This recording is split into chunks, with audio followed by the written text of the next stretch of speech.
righty, President Trump versus the resistance. I'm Kimberly Guilfoyle, in for Sean tonight. President Trump continues to respond to attacks from the liberal mainstream media. During an event this weekend, the president blasted the biased press. Take a look. The fake media is trying to silence us, but we will not let them, because the people know the truth. The fake media tried to stop us from going to the White House, but I'm president and they're not.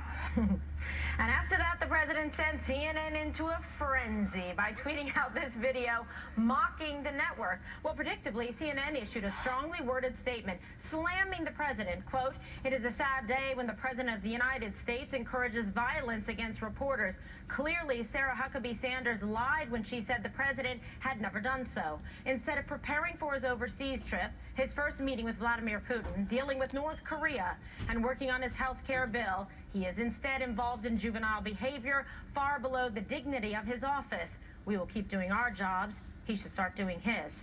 And of course, CNN hosts, commentators, and guests, well, they had a collective freak out. Take a look. We have to stand up to this. This kind of rhetoric, this kind of behavior is going to lead to a journalist being hurt. It is an incitement to violence. He is going to get somebody killed in the media. Maybe that will stop him. It's not just anti-CNN. It's anti-freedom of the press. It's anti-freedom of speech. On one level, it might be clever. Then there's the other level where it's scary. And it's scary for CNN colleagues who have already faced threats. Every other president has understood that the First Amendment and the freedom of the press is the First Amendment for a reason, which is that a media is an important thing. Dictators attack the media. Is this president trying to impersonate Hugo Chavez, Recep Tayyip Erdogan, Vladimir Putin?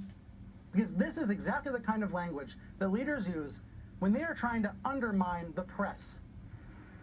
Here with common sense and reaction is Fox News contributor, former Arkansas Governor Mike Huckabee. Great to have you in the program. Very much looking forward to talking to you about this. When this happened this weekend, wow, CNN, the rest of the liberal media started, in my opinion, overreacting to this tweet. What do you think? Kimberly, the amazing thing is this is a news media that told us that the Shakespeare in the Park where Donald Trump was murdered on stage, that's just theater. But somehow pro wrestling is so real that they're afraid of it.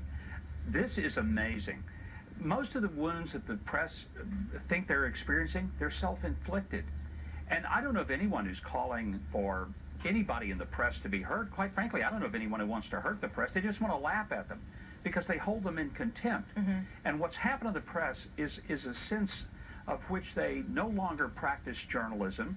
They practice a very targeted, hateful attempt to destroy the legitimacy of Donald Trump's presidency. And people in America, at least beyond the coast, they're not stupid. They figure this out. And they just are laughing at the press and saying, you know, it's not journalism that we're afraid of. It's not journalism that we don't like. We would appreciate some journalism. Sure. That's not what we're getting in America right now. Some fact-checking, some appropriate sourcing.